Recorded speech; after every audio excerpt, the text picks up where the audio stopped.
Ukrainian President Volodymyr Zelenskyy says his country will retaliate after Russian missile attacks killed at least 41 people across Ukraine and damaged a children's hospital. Russia has denied attacking the hospital and says its strikes hit military targets. As world leaders prepare to head to a NATO summit, Mr. Zelenskyy is calling for a firm response from Ukraine's allies. And Yuriy is an advisor to the Ukrainian Minister of Strategic Industries, and he joins us now from Kyiv. Yuriy, welcome. So describe for us what it was like yesterday morning with these missiles hitting the city. Good day, Joe. It was hell. It was, even for us, it's been 2.5 years of this awful war, but we were all shell-shocked. I went to actually the scene of the destruction of this children's hospital 30 minutes after it happened, as soon as I could, and to see this with your own eyes, and to understand that under that rubble there were still people, and to see how ordinary Kyiv citizens just came pouring and started to help the military and the emergency services to, brick by brick to clear the rubble. It was heartbreaking, but anyone who was there and anyone who saw that on TV or anywhere on the news in Ukraine, we just get more angry. We get more determined because, we're dealing with a terrorist state which, while it is trying to sort of convince the world that it is seeking peace, at the same time, with its both hands, it's loading up weapons, missiles on the planes that are killing our children, our innocent people. And mind you, this children's hospital was not the only scene of destruction, because there was another maternity clinic that was hit in Kyiv and 7 people were killed there. So yesterday was an very, very awful day for all of Ukraine, and today is the day of mourning, of course, and we're still clearing the rubble because the death toll is still it can still go up. Yeah, so we've just got some live pictures up now. I think this is from the scene of that children's hospital still. And yeah, it was just heartbreaking to see those images of the kids, the cancer patients there, coming out wheeling what they had to continue to survive as they got away from the bombing. But yeah, as you point out, so many people turning up, civilians there to take away things brick by brick. And it's because it continues to be dangerous, because there have been instances where the Russians have hit spots again soon after strikes. Well, absolutely. Actually, yesterday was just such a case because, they didn't hit the same children's hospital, but after the first wave of the missile attack, there was another one, and actually it was the second missile attack that resulted in the destruction of that maternity ward where 7 people were killed.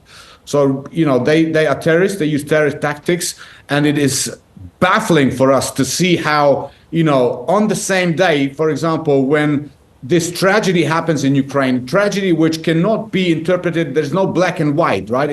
It's mass murder, it's genocide.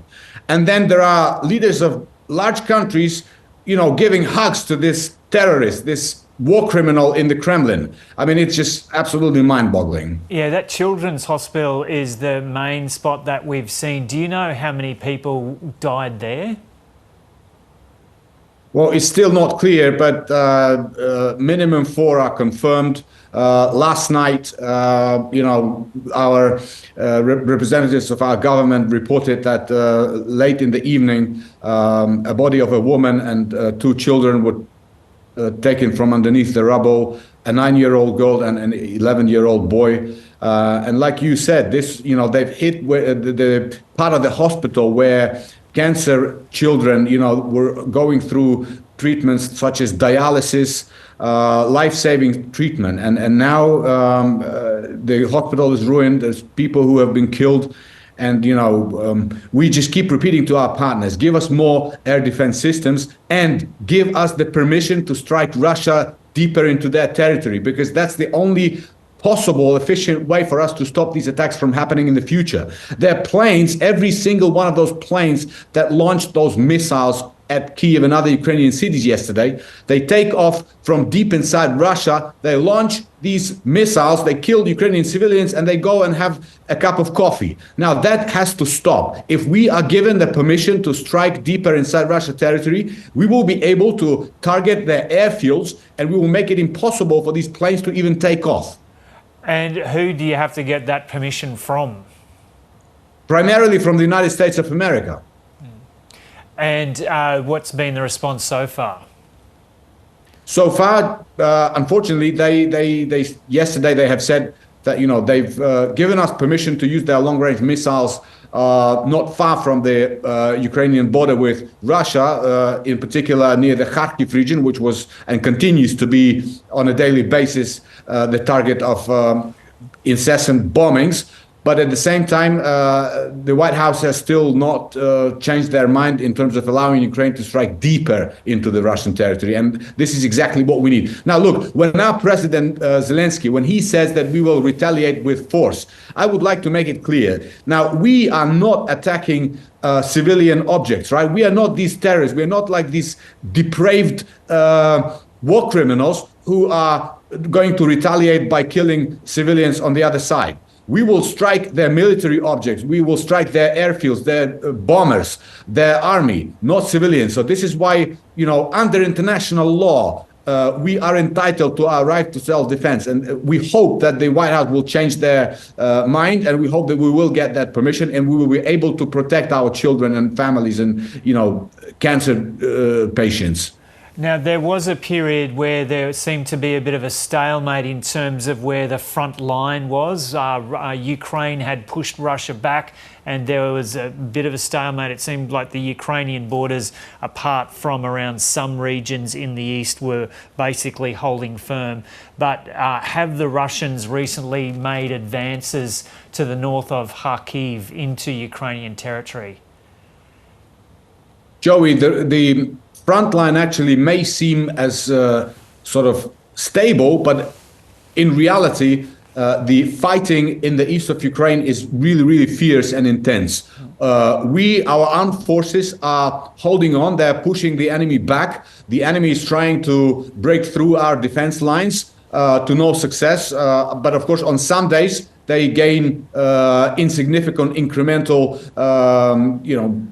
territory. But at the same time, they continue to do what they've been doing all the while. The meat grinder tactics, the amount of soldiers that they're willing to send to their certain death is staggering. It's counted by tens of thousands, and the amount of their artillery and tanks and armored personnel vehicles that we are destroying on a daily basis is also staggering. But they're getting smarter, they're getting stronger, and it's a very difficult fight.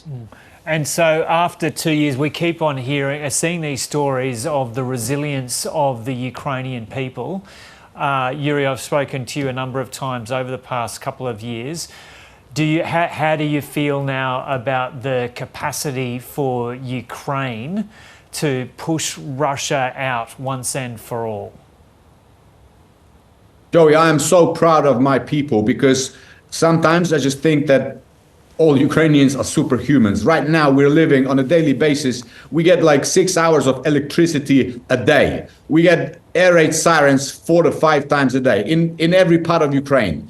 And we are still standing and we are still determined, and we will continue until we reach the just peace. And just peace means no war criminals, no Russian terrorists on our land. It means reparations. It means stable and peaceful Ukraine. We understand that it's not an easy process, but we are, an army of our diplomats are working on the international arena on a daily basis. And just today, a NATO summit is beginning in Washington, D.C. The 75th anniversary of NATO will be celebrated. And we hope, and we are confident that Ukraine will be high on the NATO alliance's agenda. We are confident that we will get more support because everybody understands Russia must be stopped. We cannot allow Russia to ruin the world rules-based order and terrify and terrorize the planet with, missiles, nuclear strikes, and all of that. So we have to stay strong. Ukrainians are strong. We continue to be resilient, and we encourage our partners to keep supporting us. Yeah. You've mentioned the need to get that permission from the US to fire deeper into Russian territory to stop these missile attacks.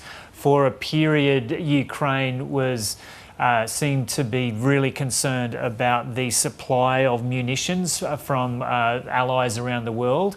Apart from wanting that permission from the US to shoot deeper into Russian territory, how are you going at the moment with your military hardware and munitions? Since the supplemental support bill was passed by the US Congress, of course, the situation has already changed, more in favor of Ukraine. We're still not on par with the Russians when it comes to artillery, but at the same time, the ratio has changed. So we have more ammunition now. We have more means to strike back.